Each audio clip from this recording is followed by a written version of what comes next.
Sorry to keep you waiting. I just have one greeting to make, and then we can start. To welcome a broadcast journalist from the Philippines. He's Mr. David Santa Anna, the news manager and desk editor of GMA 7 News.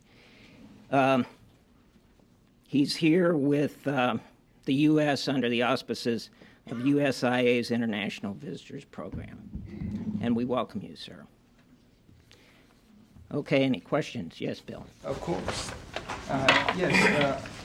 Why is it necessary in the eyes of the DoD that the United States should participate in a follow-on force, if indeed there is to be a follow-on force, in Bosnia? Why can't the Germans and Mr. Portillo and the British handle that duty themselves?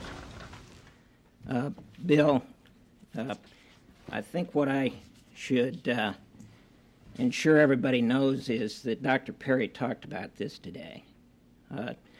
There is, as you know, a meeting which has been going on, excuse me, in Bergen, Norway.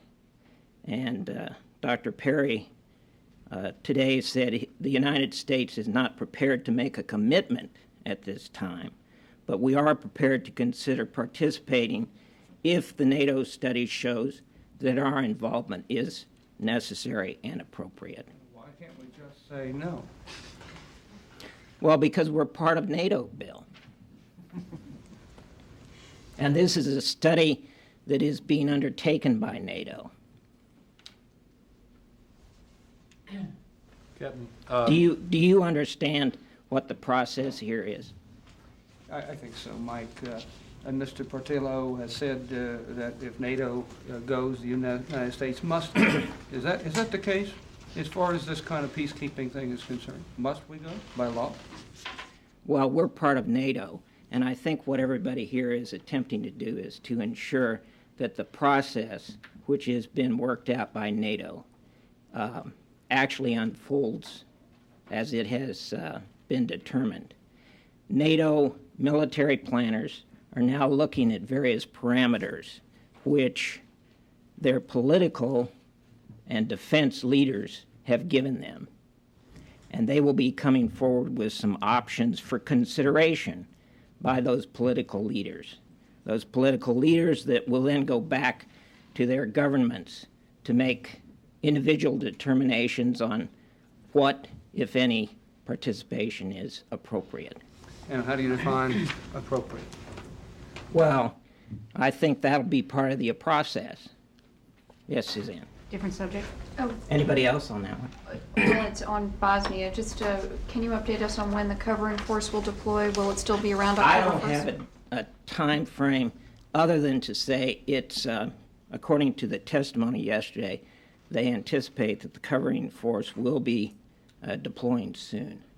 And we don't have, as I say, a time frame, but this is something that General Jowen has talked about in the past. It is part of the equation that enables I-4 to redeploy in an orderly way at the end of the mission on the 20th of December. Well, is the date for the deployment slipping because General Jowen has said he needs the full I-4 presence to remain in Bosnia through municipal elections, assuming they're held in November? Go over that one more time. Jowen, I believe, said that assuming the municipal elections are held in November, he doesn't want to draw down the forces quickly until after the municipal elections. Is that making the covering force timetable slip?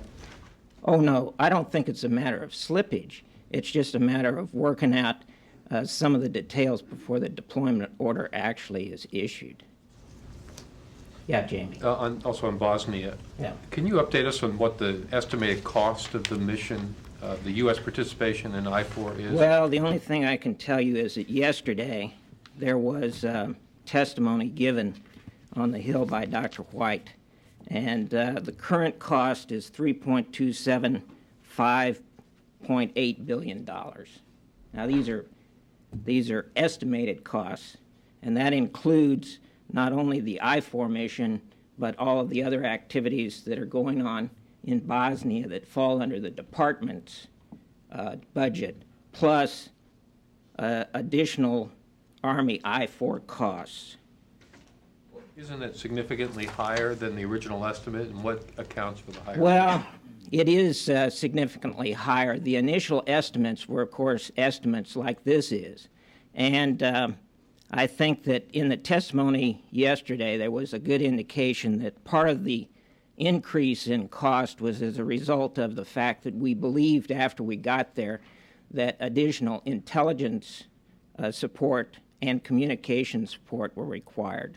And once they actually got the troops on the ground, they believed that there was a requirement for additional quality of life upgrades. Clarification, is this just I-4 1-year cost, or what's the time This frame? is at the end of this calendar year. End of this calendar year. So from January 1 to January 1, that's your estimate? Well, it's actually ends at end of December, yes. Okay. Yeah, the other part of the increase in cost has to do with the reconfiguration of I-4. You know, we brought in those police units to replace the some of the heavy armor, and that also increased the cost.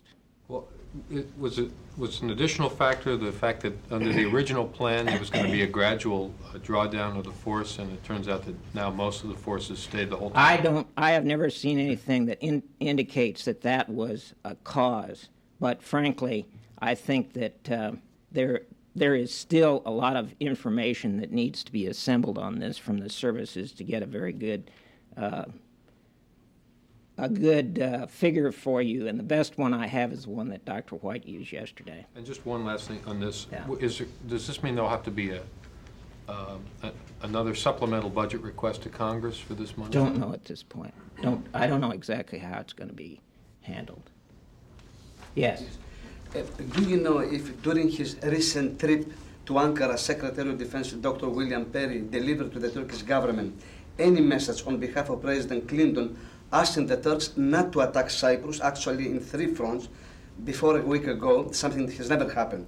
The whole story was created actually by the Athens News Agency, the official news agency of the Semitic government. I don't know the answer to that question. I would like to know if William Perry, during his last trip to Ankara, delivered any message on behalf of President Clinton asking the Turks not to attack Cyprus a week ago. The story was created by the Athens News Agency. Yes, I don't know the contents of the discussions there. We can try and find out some information for you if you'd like us to take the question. On the same subject, I would like to know if during this artificial crisis, the Greek ambassador, Lukas Tsilas, including anyone from the Greek embassy, expressed to the Pentagon official fears and concerns on behalf of the Semitic government. I don't know the answer to your question. Can you take this question too? We'll see if we can find out if there have been any communications, yes. Yeah, Mark? Why can't that IDA report on drug interdiction be released, and are you waiting till after November 5th to release it? If it's unclassified, Well, it cannot be made. actually, this is a draft, and I think everybody has a full appreciation that there are a lot of pieces of paper rolling around the Pentagon that are drafts, and we don't release drafts. Now, in this particular case, what happened was that we asked for IDA to conduct a study, and they provided a report to, I think, a fairly significant and widespread audience on the contents of this draft report. In the process of doing that and also circulating the report, it was reviewed by a number of people who had comments on it. And so IDA is now taking those comments, some of which question some aspects of the report, and they're taking a look at the comments and factoring those into the final version of the report, which will be released. But the whole issue here has to do with the drug interdiction program and all aspects of how the program is proceeding. And it's an issue that has received a lot of attention in this administration and previous administrations, and we're just trying to take advantage of the best information we can get on this subject. How is it proceeding? How is From the DOD's point of view, how is the anti-drug? Well, it's a very efforts? widespread program, but I think that the bottom line to the whole thing is, as has been expressed by General McCaffrey recently, the drug problem has to be addressed across a broad spectrum ranging from educational programs for children to treatment to source nation activities to interdiction to law enforcement. And this is just one aspect of it that was being looked at in that report. Well, how do you respond to the charge that you're deliberately sitting on this report because it comes to conclusions? Who's that, making the charges? well, I believe a member of Congress I made believe that the charge. member of Congress, or at least members of Congress, have the report, so I'm not sure that that necessarily is correct. But rather than to dispute that, all I can say is that we don't, as a normal course of action, release unfinished products, and that's what this is. So I just wanted to be clear that you're denying that in any way this report was not released because its content seemed to criticize Clinton administration policy. I am saying that this is a work in progress. It's not been completed, and once it's completed, it'll be released. And would you guess that completion date will be after November 5th? I have no idea what the I have no idea what the completion date will be. Sure. Captain? Yeah. The preliminary findings from a study at Duke University show that paradystigmine bromide, when combined with sarin, when combined with certain insecticides, may have a harmful effect. What is the Pentagon's reaction to those findings? Well, first of all, I'm not personally aware of those findings. I am aware that this is a drug that has received a lot of testing and continues to receive a lot of testing. I am aware that it's a drug which was administered to troops during the Gulf War and was done so with the approval on a test basis of the FDA, and that we believed at the time, and still do, that it had and can have a very beneficial effect on those who may be exposed to chemical weapons. There have been other studies. Yes, that's correct. Some of them conducted by the Pentagon or funded by the Pentagon, which show that there are potential long-term harmful effects of the drug. What about those studies? Well, first of all, keep in mind this is a drug which has been administered to individuals who are suffering from certain diseases for many, many years. As I understand, it was first approved by the FDA back as far as 1945. It is a drug which is given on a routine basis for individuals suffering from very specific illnesses in dosages about 6 times more potent than our Gulf War soldiers, sailors, airmen, and Marines received the drug. It was approved for use only in myasthenia gravis by very small populations, very specific. Except for the troops during the Gulf War. And it received a waiver from the FDA for use as an investigational drug. Right. It was something that some have said is a violation. Senator Rockefeller, for example, he says it's a violation of the Nuremberg Code. How would you respond to that?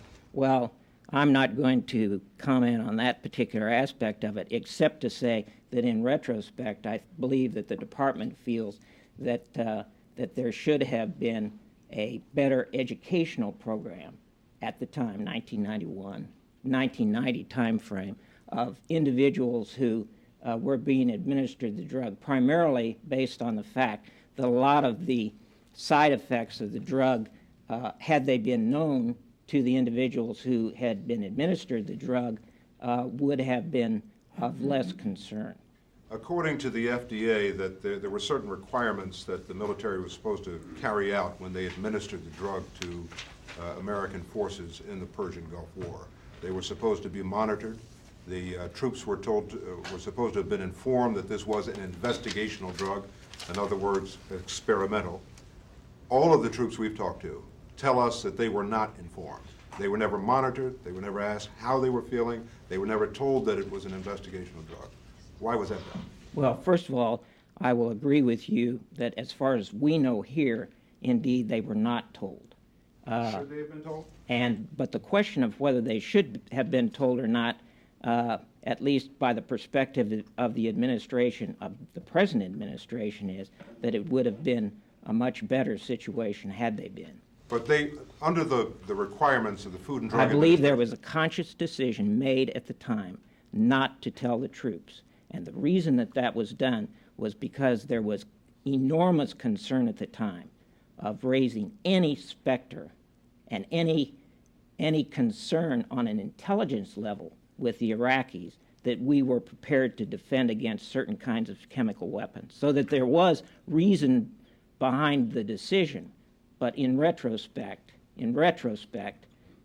had circumstances been otherwise, we probably would have proceeded differently. So what do you say to a veteran of the Gulf War who was at Camisea, who believes he or she was exposed to sarin, who took the pill, and is now looking at preliminary findings that says, if you took the pill and you were exposed to sarin and or insecticides, you may have harmful long-term effects. And these people are suffering today. What do you say to them?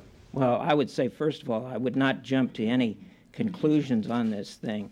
The levels of dosage that are frequently given in these kinds of tests are not 6 times greater than would have been administered during the Gulf War, but in some cases several million times the levels that would have been administered. So I'm not sure that we have created here a real-life situation. It's certainly a study that is worth looking at, but it is not necessarily a study that we can draw firm conclusions from at this point. Was this in fact an experiment? Well, Mr. Bradley, I think at this point I should tell you I am not an expert on this subject, and I think what you need to be doing is talking to an expert who Let me ask you then, who is the Pentagon expert I should talk to? Because everyone I have asked to speak with, I've been turned down. Well, we will find the individual who you should be talking to and see if we can arrange for that to occur. Can we get that done today or tomorrow? I don't know that we can get it done today, but we'll certainly try to get it done for you sometime in a reasonable time frame. Yes. How many people received this? Well, the estimates I've seen are over 250,000.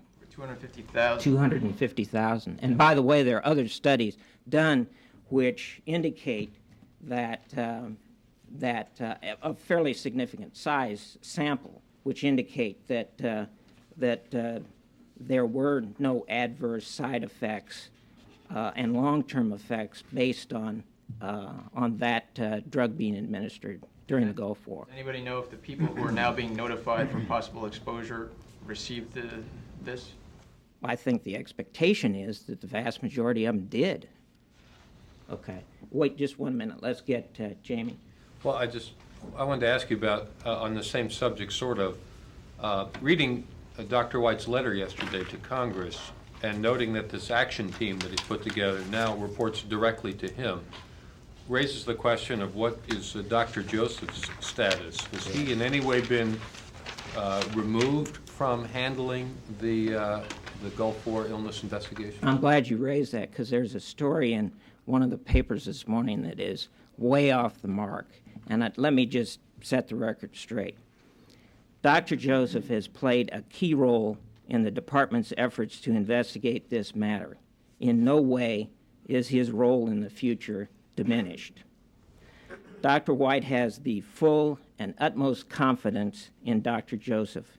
In fact, the clinical care and medical investigations and research efforts for which Dr. Joseph has been responsible has been by far the most effective part of the department's Persian Gulf investigation program to date.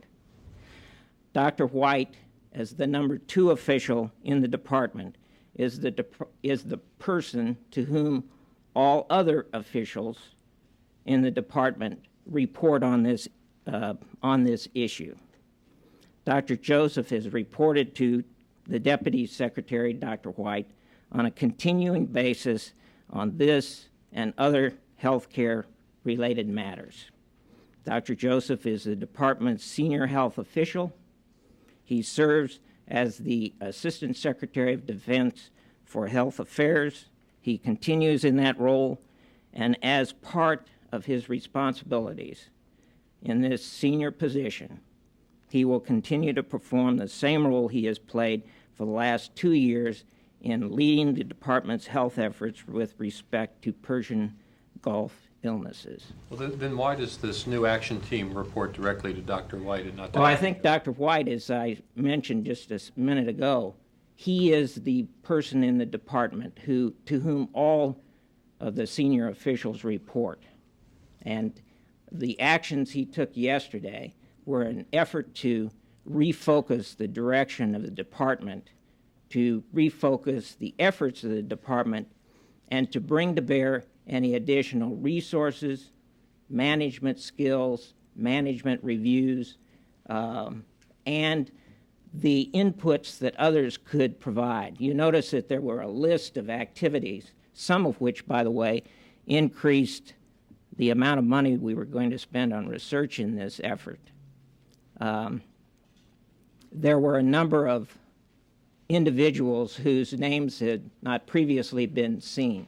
And I think Dr. White was interested in, as I say, ensuring that no stone is unturned as the President has directed in this effort to get to the bottom of what is causing the illnesses that are afflicting our Gulf War veterans. Let's do, yes. Just so I'm clear, is it the Pentagon's position that this drug, pyridostigmine bromide, was and is safe? Yes, it is the Pentagon's position that the drug was and is now safe. And it is, and even more so, is effective in use against the very weapons that we were very, very concerned about during the Gulf War. And is the Pentagon revisiting, looking again at some of those studies that have been done in the past that show there could be harmful effects with this drug? Well, if you'd been here on Tuesday, you would have seen that we are in the midst of a review of every aspect of the Gulf War, where it has to do with illnesses and exposures that individuals may have undergone during the course of their duties. There are a lot of unanswered questions. It is going to require an enormous effort to get answers to some of the questions, because not only do we have documents that we have to go through, but we also have a large number of individuals that have to be interviewed to determine exactly what happened and the degree to which it happened. Just as a follow-up, are you contacting people who took the Oh, yes. pill? Well, on what? On the Are you pyridostigmine bromide? I'm sorry? On the Pyridostigmine bromide. Are you contacting? I'm not aware of any effort to contact those individuals. The individuals we're contacting are individuals who were potentially exposed to chemical weapons, low level or any other kind, during the course of the Gulf War. So if the United States faced today another situation in the Persian Gulf where it was necessary to deploy forces, and if there was a war, would we use the pill again? Cannot predict exactly what we do, because in order to do that, you have to know exactly what kind of threat you face and what kind of chemical weapons you were faced with, and whatever is the most effective kind of prophylactic treatment that is available at the time. And I, again, am not enough of a scientist to know what that might be. But the decision at that time to use pyridostigmine bromide was done because it was an effective prophylactic treatment for what was seen at the time as an enormous potential that we had to deal with. Yes, Pat. Dr. Joseph's testimony seems to be slightly at odds with Dr. White's letter to Strom Thurmond. He thought it was plausible now that some troops were exposed to... Who is this? Dr. Joseph. Mm-hmm. Dr. White was saying we don't know. Mm-hmm. Is it still your view, and it was Dr. Joseph's view, that there have no American troops suffered acute symptoms of sarin poisoning? Well, that was part of his testimony yesterday. The written testimony was that at this point, we know of no troops who suffered acute symptoms at the time. You have no evidence of that. Well, and the evidence that we have are the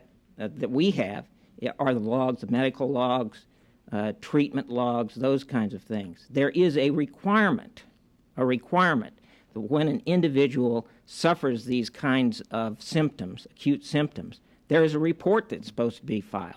Well, as I don't want to be overly definitive about this because I'm not sure where in the 400,000 pages that have to be reviewed what might be in there. But as far as I know, there have been no reports of any acute symptoms being exhibited by Gulf War participants as a result to any of those chemical or munitions destruction activities that took place in Camisay or at any of those other locations. Acute symptoms include running noses. Oh, yes. And labored breathing. But it's not running noses in and of itself. It's running noses in amongst with the exposure. Yes, not only exposure but other kinds of symptoms. So specifically, what are the acute symptoms, as you see them? Runny noses, blurred vision, frontal headache, difficulty in breathing, those kinds of things. You've met no one who has those symptoms? No, what I'm saying is that there is no medical log that shows that individuals reported at the time with those symptoms, nor was there a report filed saying that an individual had reported those symptoms. So those soldiers, men and women, who say they had those symptoms, still have those symptoms, and reported them, they're lying? No, I'm not saying that. What I'm saying is that that this is an indication of the complexity of this investigation. There need to be a lot of interviews done with individuals who were there at the time to see if the medical logs, the reports, are a true reflection of what actually occurred. It may be in the medical logs, you just haven't seen those medical logs yet. Yes, and they have been reviewed. And we've talked to the medical types who were in the area to whom individuals should have reported. If you find a soldier who said indeed he suffered those acute symptoms, but it's not in the logs, who do you believe? Is that a qualified case? I think given the very conservative approach that we're taking at this point, we certainly want to take some action on that. Those are symptoms that you would expect within a short period of time after exposure. You're not talking about people that a year later. Oh, yes. Right, yeah. You talked about the fact that the previous administration during the war was not candid with soldiers about... No, I'm not saying that. I'm saying that they made a decision based on not only the threat, but the intelligence issue that they had at the time. Correct. And the soldiers were not fully informed. right. I believed you said that. Well, they weren't. Okay, I mean, it's not fully informed. They were not informed. All right. My question is the policy of this administration. Does this administration now fully reject that as any option? Well, I don't think I want to, at this point, make a pronouncement on that because I don't know the circumstances. I think you'd have to be confronted with an actual situation before you could make a decision on that. So that is maintained as a policy option in this administration to give... Well, I don't want you to say it's a policy option. I'm just saying that from here, speaking from the podium here, I'm saying that you want to leave your options open and not close anything out because you don't know what the threat is. You also don't know what the capabilities of a potential enemy are.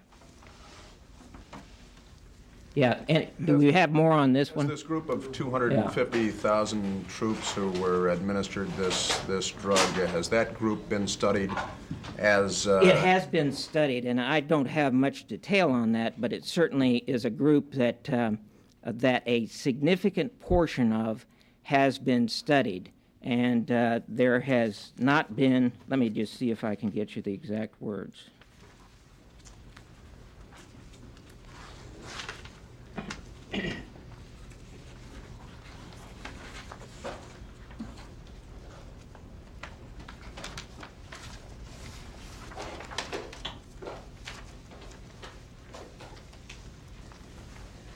In a large study, fewer than 0.1% of the soldiers had symptoms serious enough to discontinue the drug. And the kinds of symptoms are headaches, urinary urgency, loose stool, abdominal cramps, and nausea, those kinds of things. And that's based on what sort of a time frame? That's at the time of the Gulf War, or is that last year?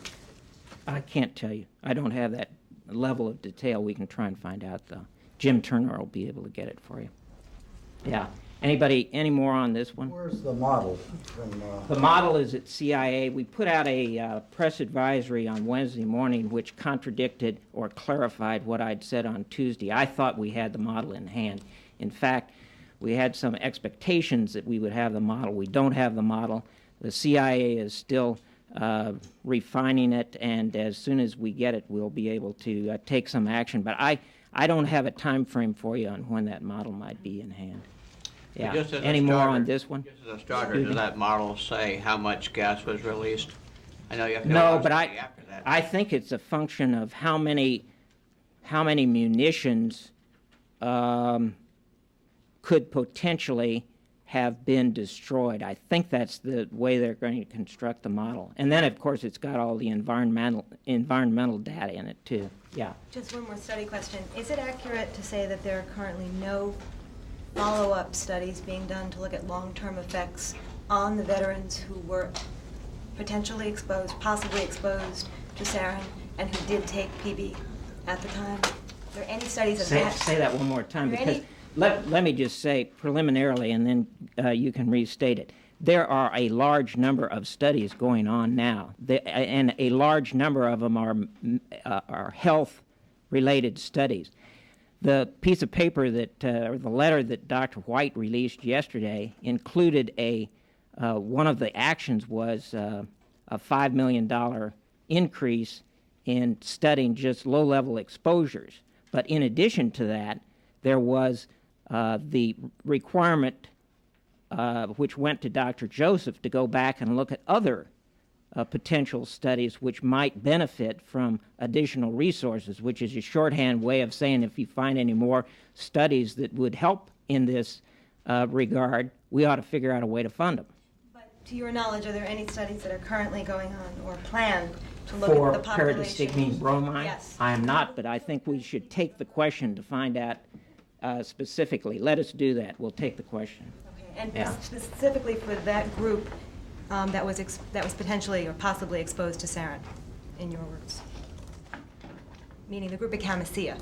Oh, the group at Camisea. Yeah. Okay. Or groups like yes. Well, I'm not aware of any specific one on that. Any more on this issue, which is Gulf War illness? Yes. Just go back over that 1/10 of 1% again. Tell me what that was. What it is. This piece of paper I have says that paradistigmine was used by over 25,000 service members during Desert Storm. 250,000.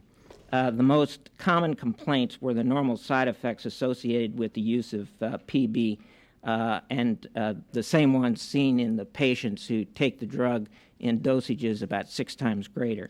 These include some gastrointestinal problems, loose stool, abdominal cramps, nausea, and that sort of thing. Additionally, headaches and urinary urgency were reported. In a large study, fewer than 0.1% of soldiers had symptoms serious enough to discontinue the drug. Those are soldiers who were in the Gulf who took the stuff. My understanding is, yes, those were soldiers who had taken the drug in the Gulf. But let's check with Jim Turner on that, if you would, please.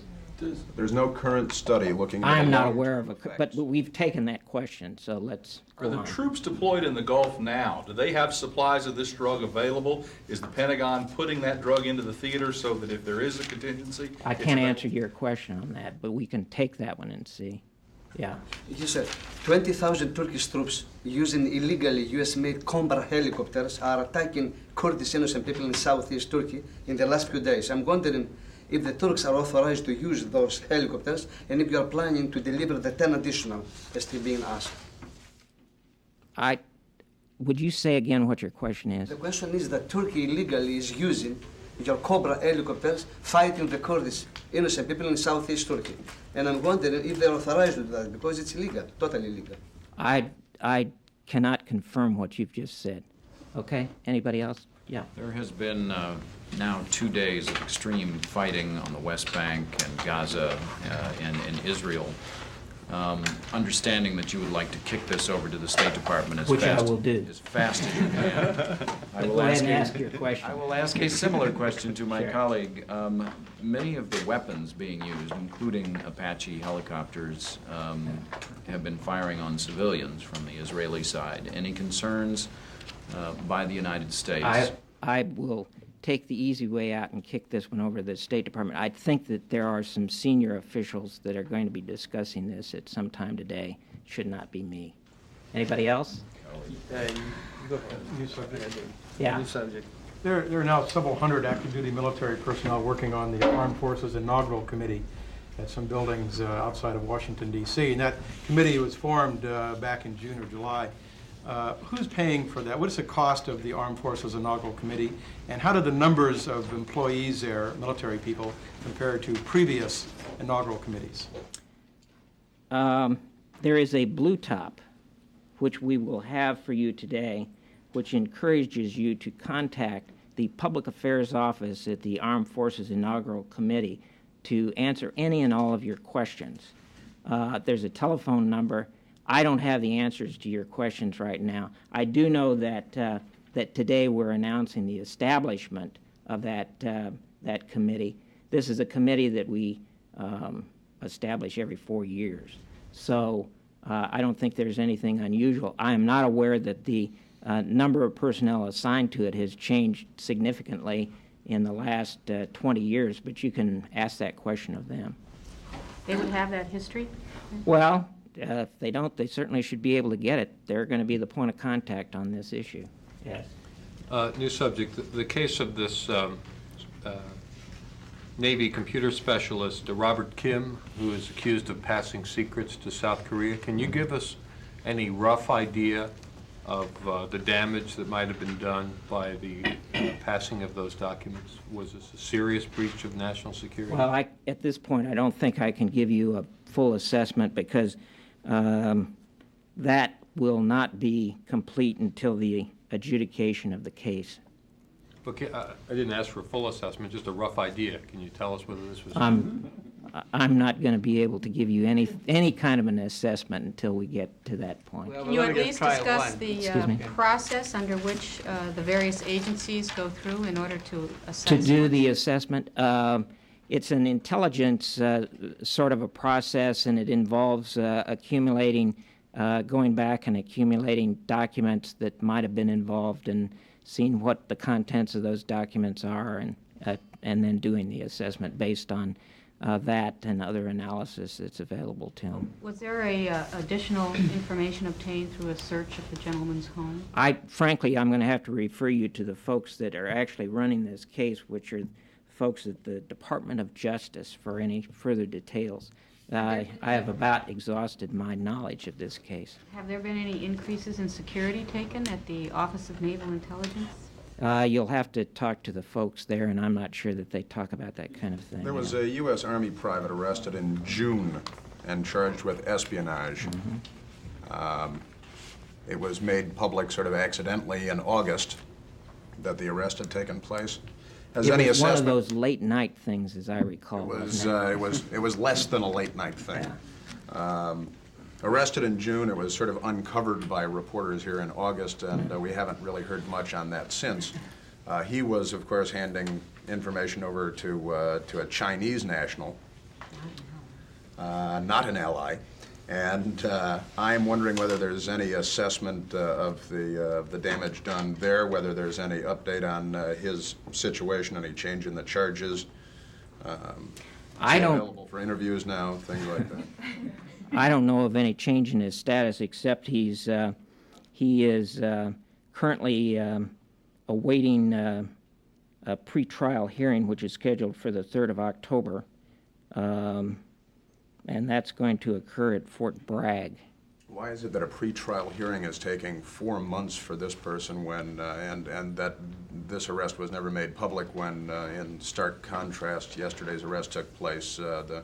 The media, the public was made aware hours later, and the case is clearly... I'm not sure of what your question is, but I think you on this particular case, which I have almost an equal amount of information that I do in the Kim case, you ought to talk to the Army because they're really running the show on this one. Is DOD or the services reviewing the process that you use to give these people classifications and review as to what? Well, you know, we're always very conscious of that whole process of giving security clearances to individuals, and that it is a process that is handled, of course, by each individual command, but it is done so in a very, very careful, with very, very careful guidelines. So- And I don't think at the DoD level we have issued any additional guidance on that. I think that the guidance that we have on the street is not only adequate in this thing, but covers very well the attention that individual commands and those in the chain of command should be applying to this situation. So nobody's looking in either of these cases to see how it was. Well, that these all I'm saying is that there is no DoD-wide effort that I'm aware of at this point. The point that you raised should actually be raised in the individual services before you raise it with me. I don't happen to know what they're doing. What is the DoD policy regarding arrests for espionage within the services? Is there any policy regarding disclosure? I don't think we have a policy with regard to arrest of individuals and services to deal with espionage? Well, I'm not sure what your question is. Well, my question is, I suppose, do we arrest? The answer is yes. If there's an individual who has a large body of evidence which has been built that indicates some suspicion of espionage, we certainly go through the appropriate process on the thing with regard to judicial matters, but ultimately, yes, indeed, they're arrested. But the Army, for example, is allowed to arrest the person and go through the legal process without DoD involvement? The Navy will go through this process with the well, person I think it's situational dependent. I just can't answer your question because I don't think there is one overall policy that says you've got to run it up the chain of command and get approval before any kind of arrest could be made, which wouldn't make much sense to me because one of the worst things you want to do when you've got a very sensitive case like this is to let a large number of people know about it. Yeah. After the arrest? Oh, after the arrest, certainly, Right, it certainly could be, individuals could be made known about it. But was the DoD made aware of the arrest of this Army private in June? oh, I'm sure that any time there is an arrest of an individual on something as sensitive as espionage, it is a subject which is briefed at very high levels. Yes, indeed. And is there any reason that case was not made public when yesterday's case was? Well, that previous case was made public, but it was not made public with the same sensitivity to time that this one was. It was not made public, and when it was uncovered 2 months later, an Army spokesman here told me that they had no intention of making any public announcement. Well, I'm not going to comment on what the Army individual said, other than to recommend you talk to the Army about that particular case, because I know almost nothing further about it. On their answering machine. Okay. By the way, there is a fine officer who works down there. Jamie, you know I don't discuss things like that. You have to at least ask, can you comment on what was in the Post that the K files he was accused of copying generally involved China, North Korea, U.S. analyses of... I'm not going to comment on any aspect of this case beyond what I've already said. Yeah, Bill. Yes, Russia. Like yesterday in the Washington Times, there was an article by Mr. Sith that had to do with the morale and the conditions in the Red Army, being very desperate and being disaffection with Mr. Yeltsin. In asking the Department of State, these conditions were confirmed, although they did say that the Russian Army was still loyal to the civilian rule of Mr. Yeltsin's regime. Does the DoD see it that way, that the Russian Army after Grozny has taken a dive? Well, I don't want to do an analysis on the Russian army for you, except to say that certainly we believe that all of the issues of related to quality of life, basically pay, and all of the other issues are very, very important to any kind of a military. Now, we don't try and give direction to other militaries, but certainly in our military, those are very, very important issues and ones that receive attention at the very highest levels of the U.S. government. Are you suggesting that... I'm not suggesting anything except to say that we think this is a very important issue in our armed forces. Is this a destabilizing situation as far as Russia? I don't want to analyze it in that way. Thank you. You're welcome.